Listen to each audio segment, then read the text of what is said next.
ভালো লাগলো, খুব ভালো লাগলো। হঠাৎ করে রাত্রে প্ল্যানিং হয় দীঘা ঘুরতে যাওয়া। অবশ্য আমি আমার স্কেটিং জুতোটাও নিয়ে যাচ্ছি। গাড়ির মধ্যে সারা রাত ধরে গাড়ি চলছে আর এখন বাজে 4টে। ঠিক আছে, সারা রাত গাড়ি চলেছে, এখন 4টে বাজে আর এই দুটো দেখো মরার মতো ঘুমাচ্ছে। তো সারা রাত গাড়ি চলার পরে এখন সকাল, এখনো পৌঁছাইনি। কি তোদের ঘুরতে কেমন লাগছে বল? ঘুরতে ভালো লাগছে, কিন্তু এই যে রাত জেগে আর ভালো লাগছে না। এই রাত জায়গাটাই সমস্যা। যাই হোক, এভাবেই আমরা পৌঁছে গেলাম দীঘা। ওখানেরই একটা হোটেলে রুম নেওয়া হলো। আমি স্কেটিং এসেছি কেন? স্কেটিং করে আমি এখানে ঘুরবো। হ্যাঁ, আমি এই দীঘার যে জায়গাটা আছে পুরোটাই কিন্তু স্কেটিং করে ঘুরবো। এই জন্য আমি কি করেছি, স্কেটিং সাথে নিয়ে এসেছি। যেরকম ভাবে প্ল্যানিং করেছিলাম ঠিক সেইভাবে আমরা স্কেটিং জুতো পরে নিলাম। হোটেলের ভেতরেই স্কেটিং শুরু করে দিলাম। আমি স্কেটিং জুতো পরেই পুরো দীঘাটা ভালোভাবে ঘুরে দেখব। হোটেলের বাইরে বেরোতেই মনে হলো আজ হয়তো অনেক বেশি মজা হবে। তবে রাস্তায় উঠেই দেখলাম আমার সামনেই সমুদ্র। সত্যি বলতে এটা দেখে সারা রাত জাগার কষ্টটাও যেন দূর হয়ে গেল। সমুদ্রের সাইড দিয়ে স্কেটিং করতে করতেই ঘুরে ঘুরে দেখছি। তবে সত্যি বলতে আমি যখন ঘুরছিলাম তখন হচ্ছিল বৃষ্টির জল পড়ে এত বেশি স্লিপ হয়ে গেছে যে এই সিঁড়িটা স্কেটিং পরে পার হতেও ভয় লাগছিল। তবে যেভাবে সেভাবে আমরা এই সিঁড়িটা পার হই। ওখানে গিয়ে দেখলাম নানান রকমের মাছ আর কাঁকড়া। সত্যি বলতে এরকম একটা জায়গায় এসে যদি কাঁকড়া না খাই তাহলে আর কি খাবো। তাই তো কাঁকড়া অর্ডার করে নিয়ে আমরা কাঁকড়া খেতে শুরু করি। তবে এবারে আমরা আর দেরি না করে সোজা সমুদ্রের দিকে চলে যাই। এবার বলো কেমন লাগছে? ভালো? তোর কেমন লাগছে সারা রাত কষ্ট করে?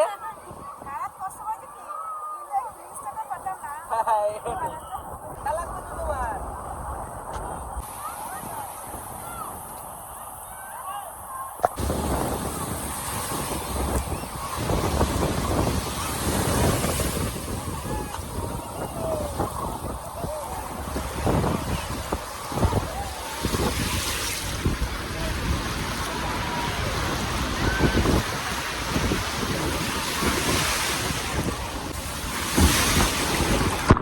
ওখান থেকে আসার সময় দেখতে পেলাম দীঘার জগন্নাথ মন্দির। রাত্রেবেলা লাইটিং এ এত সুন্দর লাগছে এটা বলারও বাইরে। সকাল হতেই আমরা আবারও স্কেটিং জুতো পরে বেরিয়ে পড়ি রাস্তায়। ভেবেছিলাম এই জায়গাটা পুরোটাই ভালোভাবে ঘুরে ঘুরে দেখব। সত্যি সকালবেলাটাই জায়গাটা অনেক ভালো লাগছিল। দুপুর হতেই লেবে পড়লাম হোটেলের সুইমিং পুলে। সত্যি বলতে এখানের মজাটা একটা আলাদা ছিল। লাফালাফি আর ঝাপাঝাপি। ব্যাস এখানেও কিছুক্ষণ স্নানের মজা নিয়ে আমরা বেরিয়ে পড়ি তাজপুরেরই একটা বিচ। সত্যি জায়গাগুলো যত দেখছি ততই যেন ভালো লেগে যাচ্ছে।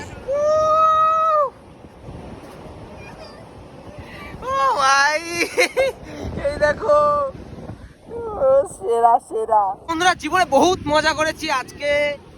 আজকের মজার মতো মজা আমি সত্যি বলতে আমি কোনোদিনও পাইনি। ঠিক আছে, আর আজকে আমি সত্যি এরকম জায়গা ভাই এত মজা আসছে তো কিভাবে বলে বোঝাবো। চলো একটু সমুদ্রে যাওয়া যাক, গিয়ে একটু মজা করে আসা যাক। ও ভাই হেভি জায়গা ভাই, যে কি মজা পাচ্ছি আমি তোমাদেরকে বলে বোঝাতে পারবো না। এসছিলাম বলে কপাল, আসবো না আজকে এসছি, বহুত বেশি মজা পাচ্ছি। আগের দিন গেছিলাম এক জায়গায়, আজকে এসছি আরেক জায়গায়, তোমাদেরকে দেখাচ্ছি সবকিছুই। ও ভাই দেখো, একবার দেখো। ও ভাই সত্যি বাড়ি থেকে না বেরোলে এইসব মজা হয়তো পেতাম না।